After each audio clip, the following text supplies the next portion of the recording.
Good morning, ladies and gentlemen, and welcome to Schoolwork All-in-One Fun with your autistic teacher and mentor, Isabella Jansen.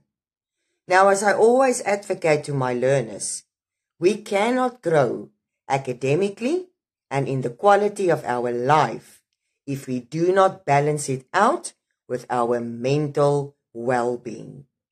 Now, today in the morning mental moments, we are going to go down to serious business. We are going to go down the rabbit hole of what autistic burnout, ADHD burnout, neurodiverse burnout, and basically mental burnout overall can eventually lead to. Because I still think that is an issue. That is a topic that the general population are still dancing around. That is a topic and that is an issue that the general population are still ignoring like the proverbial white elephant in the room because it's scary. Everything that's reality is scary. That's a fact. And dealing with autistic burnout, neurodiverse burnout, mental burnout, and where it can lead to is as scary as hell. That's why we rather prefer to not pay a lot of attention about it. But it is damn well necessary to learn and acknowledge before it is too late. Now, if you ever wonder what is masking, you've heard of the term masking. This, currently what you are seeing, is masking. Masking is when you pluck up the last bit of energy that you have and you go put on some makeup and you dress yourself, you dose yourself out with the maximum medication that your psychiatrist prescribed for an important thing that the world needs to know. So if you want to know what masking is, this is masking. I look fairly regulated to you, but I'm very far from regulating and regulated at this stage. Now, if you take a look at mental burnouts, autistic burnouts, neurodiverse burnouts, yes, it can happen sudden. It is a fact that it can happen sudden or it can manifest sudden. But very often, I can compare it to a volcano. Very often, it is preceded. The meltdown, the burnout is preceded by prolonged pressure, unmet needs, prolonged demands. And if I'm talking about demands, I'm talking about the devil.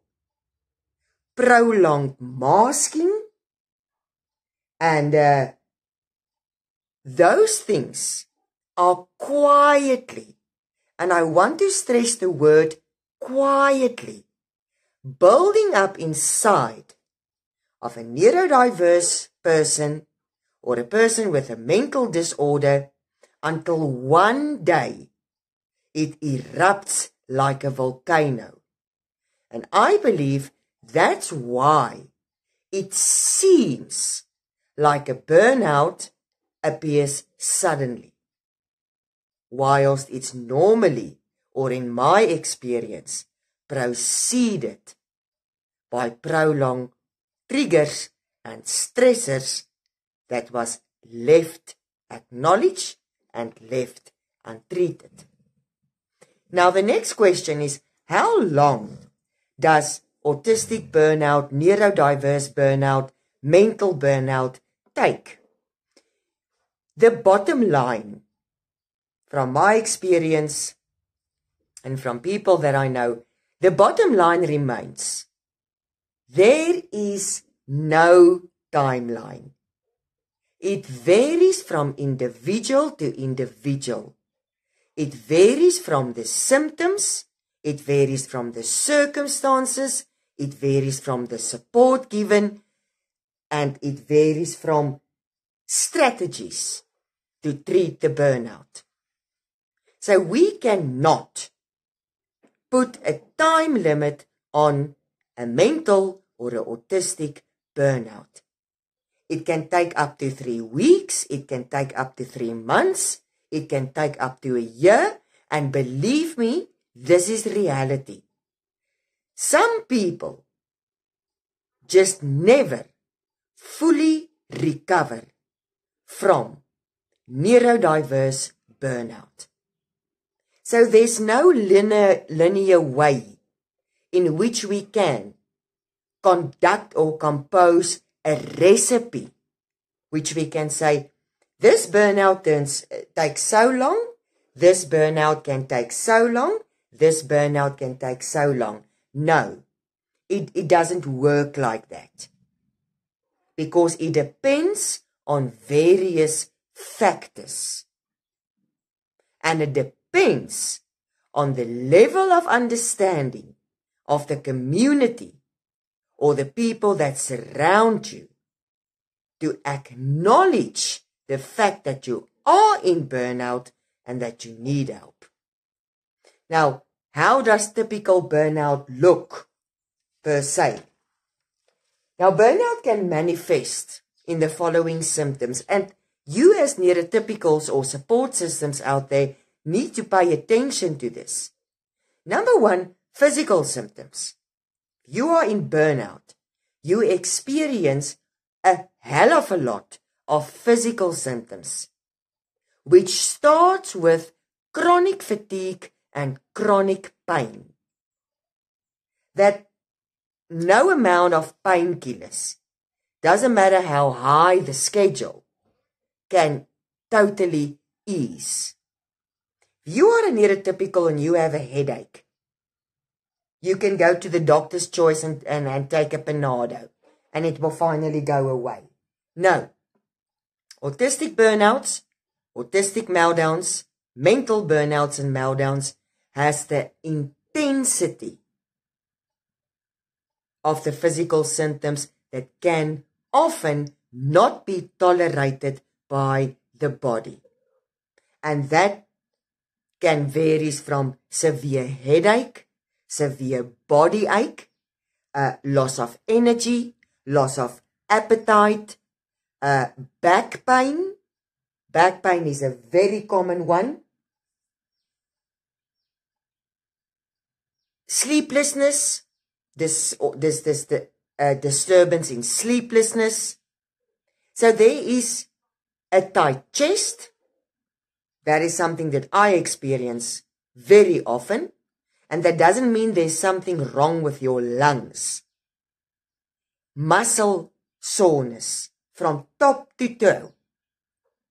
If you look at the mental side of burnout, autistic burnout, mental burnout, that can manifest in very scary ways.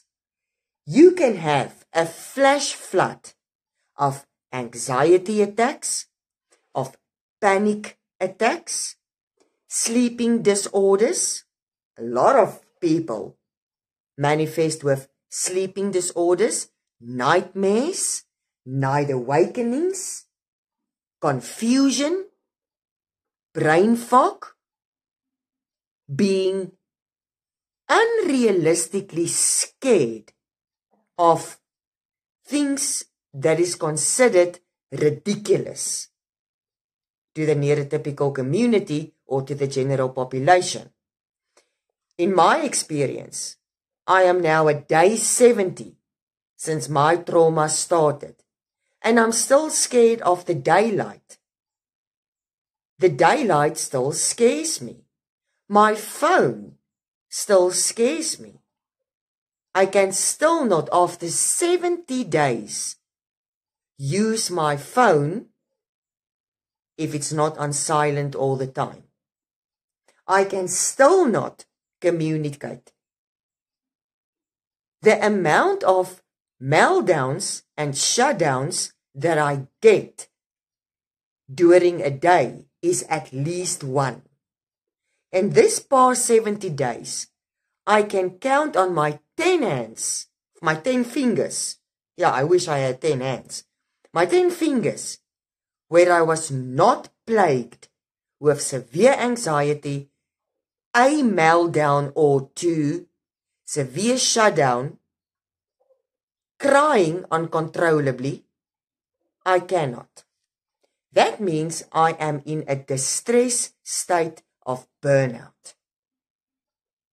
Now, if this is being ignored or left untreated, ladies and gentlemen, we get down to reality. This can cause serious and permanent damage. And this is not a joke. This can cause serious and permanent damage. Physically, your health can physically decline. You can be at risk of heart failure, heart attacks, strokes, seizures. Mentally, you can crash completely. You can head into a straight-on mental and physical breakdown. And to recover from that is, I want to say, almost impossible. Because you see, the thing is, the mind, the psyche, and the body are not designed to take prolonged stresses. Your body and your mind, and that's the reality, can only take so much. The next thing that we have to face, where mental and autistic and neurodiverse burnout can lead up to, is unfortunately the hardcore truth, suicide. Now, there's one thing I want to bring under your attention, because suicide are mostly still worldwide frowned upon, because as a Christian, it is a sin to take your own life. But let's just take a look at reality. If we deal with suicide are almost always impulsive, involuntary behavior of a person to escape prolonged trauma. And I'm going to repeat it. We've got something that we call suicide and parasuicide, which you will get to in a while. But suicide are not something that you plan to do because it sounds fun, or you want to play a prank, or you want to get attention. No. Suicide is an impulsive behavior, most of the times involuntarily behavior, that results in taking your own life, and it's driven.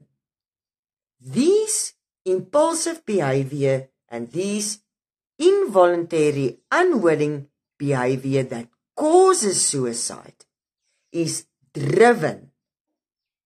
It means there's a driving factor behind it. It's a driving factor behind it.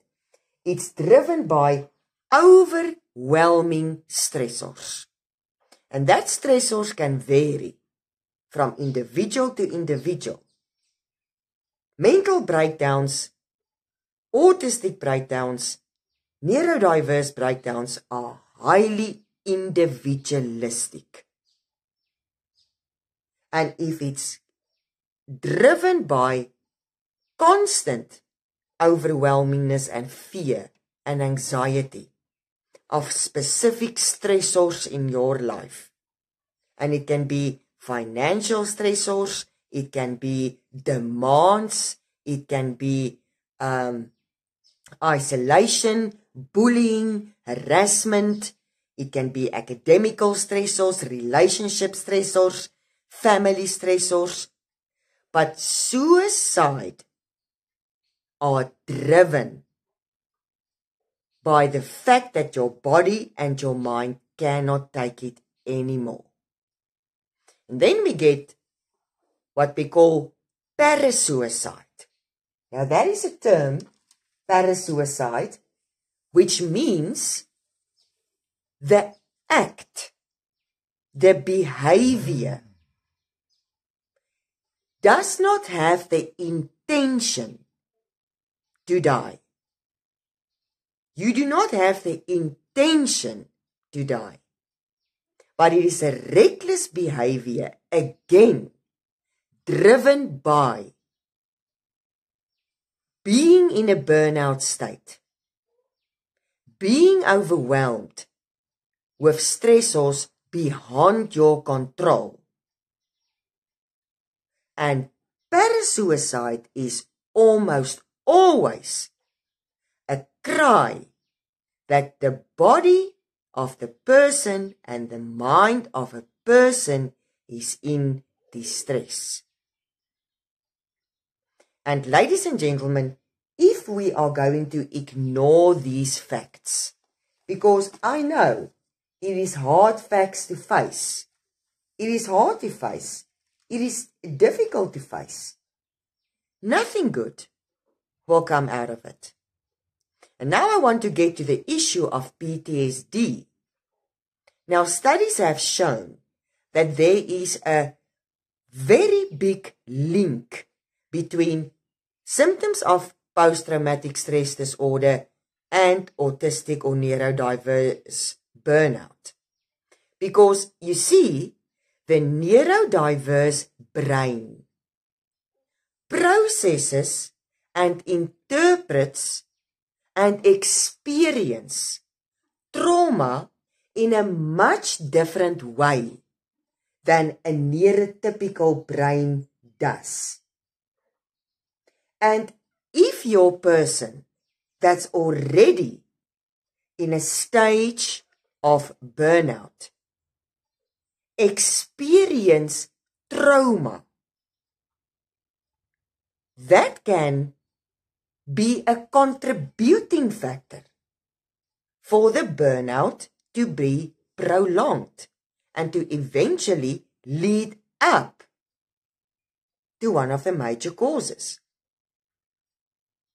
So this is why PTSD symptoms and autistic burnout symptoms sometimes are overlapping, or symptoms of PTSD are manifesting in a person that's currently going through burnout.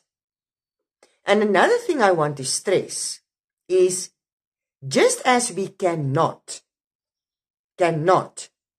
link a timeline for the recovery of burnout, we cannot link an age to these things.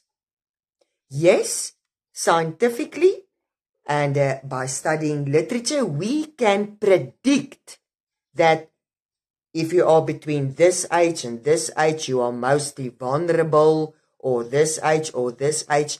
But the flat reality is, you cannot really estimate and you cannot really add a specific age when mental burnouts, autistic burnouts is going to occur. It can happen to anyone, anybody, any neurodiverse at any stage. And once you get those symptoms of PTSD, upon the trauma, it contributes. You may not be directly diagnosed with PTSD, but it will definitely worsen the autistic, the depressed, the neurodiverse burnout situation. Now,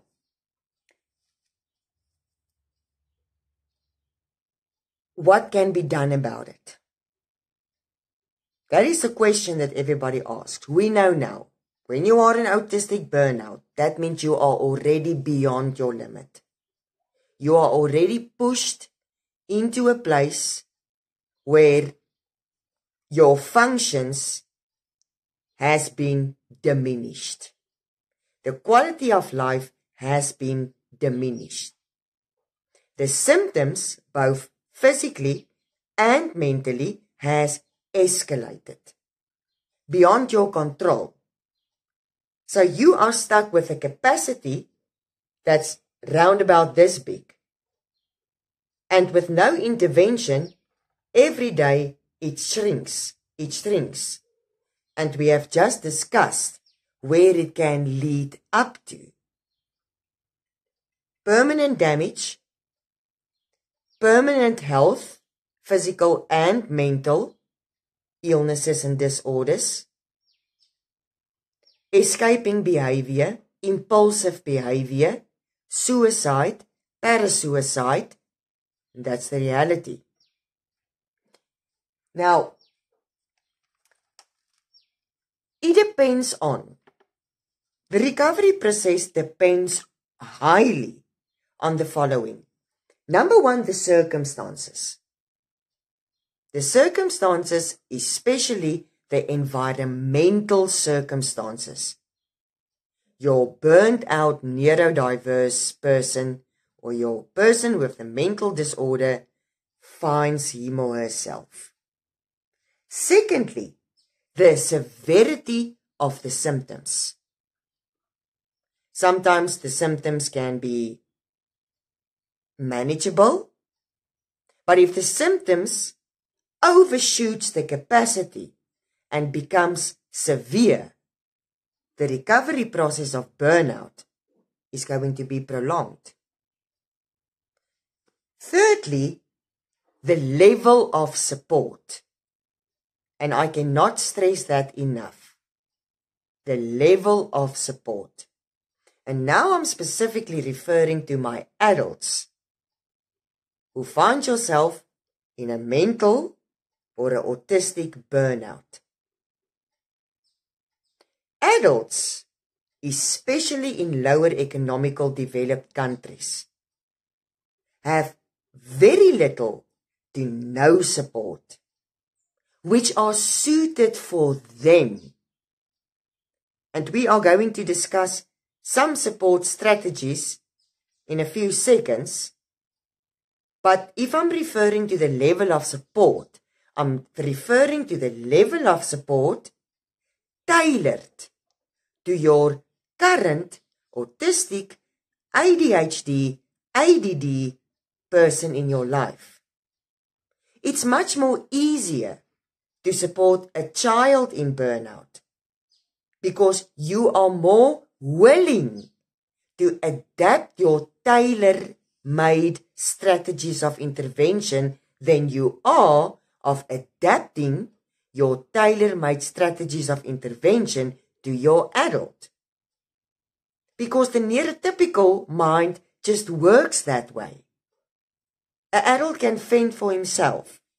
She can get over it by herself. Snap out of it. Get over it. Life goes on. But yet again, you won't do it to your child. That's the problem. That's the problem where tailor-made treatment comes in. Now, if we take a look at circumstances, especially circumstances, what is the accessibility that you as an autistic or a neurodiverse person, or even someone with depression or borderline personality disorder or PTSD for that matter, has to support? Some people do not have access to proper support. And if I'm talking about proper support, I'm talking about a person or a support system that is tailored to meet your needs, that has some understanding of how your brain works, what you are going through, and not just make up some conclusion. I like to call it the neurotypical default answers. When you are in autistic burnout or when you are in a mental burnout, one of the physical things that happens to you is you get mute. We lose the ability to verbalize. We use the ability to speak. Why? There's a reason for that. Because the response is most of the time neurotypical default responses, or one of rejection, invalidation, and the get over it one. Now, as an adult, in a situation where I am in a very high stage of autistic burnout, what happens? My support turns into demands. The support that you give, if you do not have the understanding, is nothing but the demand devil. The ifs, the buts, the why don't yous, and the I don't knows. Yeah, if this and this happen, this and this will happen. But why don't you? But don't you think you should? And in the end, I don't know. I don't know. You see, an autistic safe zone or a mental disorder safe zone can very easily, with the snap of the finger, turn into your hell zone.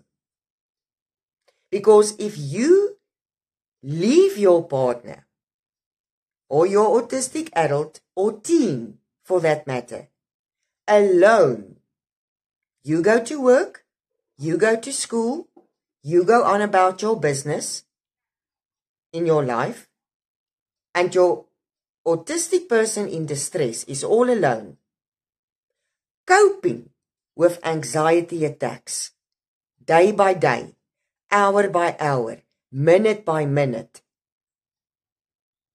in the safe zone. That safe zone is going to become a hell zone after a while. That is the core fact. If you are overwhelmed still with sensory sensitivity, if you are overwhelmed with social pressure, especially my teens, and now we wonder why statistics shows that the teenager years are the vulnerable years for suicide. Because as a kid, you do not have demands. Growing up, now you start having demands. Social demands, livelihood demands, financial demands, relationship demands, where you still need to adapt to a neurotypical world to fit in. And that all contributes to the prolonged healing process of autistic burnouts and of mental disorder burnouts. Now, here is some core things that you can try, or that I can want to say manifest, and that you can address. Number one, logically, if the circumstances don't change, how the hell do you expect the response of the body to change? If my circumstances me as an autistic adult or an adult with a mental disorder or a teen, and I'm in a burnout phase, which is already at stage 12, and I'm still in the same circumstances. How can the neurotypical world expect that the response of my body, of my nervous system, which is already wired differently, and which is already in the stress and overshoot in capacity, how can that have a different response? The second thing, the demands. Me as an adult, especially when I have experienced trauma, which will lead me to changing a job, changing a career, make changes, it's demand after demand. And now I get to the default neurotypical questions. When you speak to me, what do you say? The ifs, the buts, the why don't yous, or the I don't knows. If you do this, this is going to happen. If you do this, this is going to happen. So you might have to decide. But you cannot remove from your circumstances. But why don't you? Have you ever tried? And then a neurotypical default last resort is that non-verbal body language and facial expression. That I want to call it the sinful sigh. That, no, I don't know anymore. No, I don't know what to say to you. Yes, no, no. Yeah, I don't know. Now, if you are watching me and you are in a condition where you are in distress and you are trying to reach out and someone responds back with, yeah, I see your situation, but I don't know what to do. I don't know what to tell you. How do you think will that contribute to my recovery time? It won't. It will just prolong it. What's going to happen? I'm just going to shut down. Because I've already now experienced you just brushing off what I'm going through. Because you don't know. Demands are a devil. And that's why I am reaching out to my autistic adults in burnout. Because there is very little to no window of opportunity for them to recover due to demands. Sometimes relocation, sometimes having a fresh start will be the answer or might contribute to you healing. But it is impossible because of your spouse, because of your family, because of your kids. So it's a demand. What can help cannot work. So you have to figure out something else.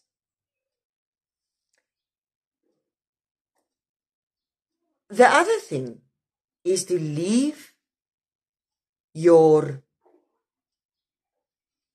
autistic partner in burnout alone. Now, I want to stress a fact when I'm talking about alone. There's a difference between alone time and leaving alone. Because remember, I say again, and I want to repeat that, the neurodiverse mind processes experience stress in a different way. In the neurotypical way, we might say, we fight, we break up, we kiss, we make up. That doesn't work for us. That is not the way it works. So to leave your autistic burnout or your mental burnout partner or friend or family member alone because you just cannot deal with that. You just do not know what to say is a contribution to the prolonged anxiety, to the prolonged physical symptoms, mental symptoms, and to what it can lead to. So it's a sticky situation. It's a very difficult situation where I believe the answers are very few and far apart. But what I do want to stress is that it's a reality that these conditions, and some clever people and some scientists and some medical professionals has developed the stages of autistic, neurodiverse, and mental burnouts, where stage 12, stage 4 and stage 12, if I can now remember correctly, is the most critical stages. Stage 4 being the stage that you are at the breaking point.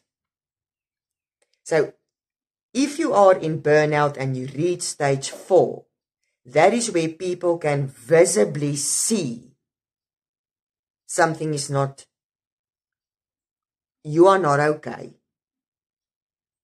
You are getting meltdowns, you are getting shutdowns, you are getting dysregulated, that is when the symptoms becomes visible in stage 4, according to the clever people.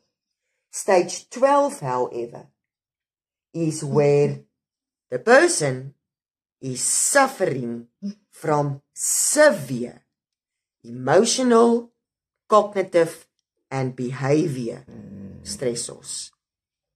And that's the stage where you do not want to go. So I hope you find this in some form of educational, in some form of an eye-opener, that burnout can lead to serious conditions. It can lead to death. Let's put it out there. It can lead to death. And if tailored treatment strategies is not put into place, if the demands are keeping overflowing, if the overloads, the sensory inputs are overflowing, still nothing good can come out of it. Now, if I can suggest something that you can do as a neurotypical, is go and watch the movie Temple Grandin. We all know Dr. Temple Grandin, the famous advocate for autism.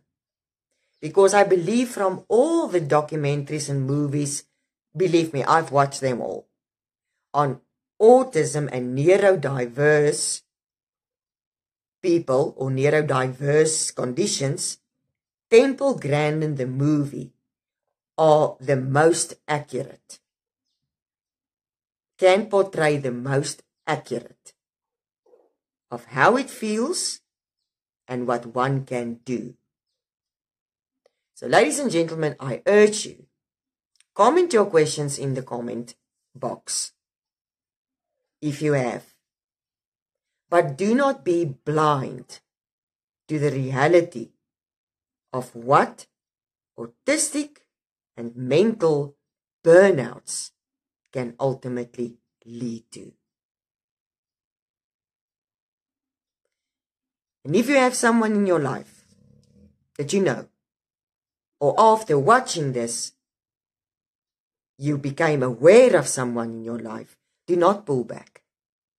Do not pull back. And leave the demand devil alone. So until I see you again, be good, be safe, be wise, look and support. It's needed.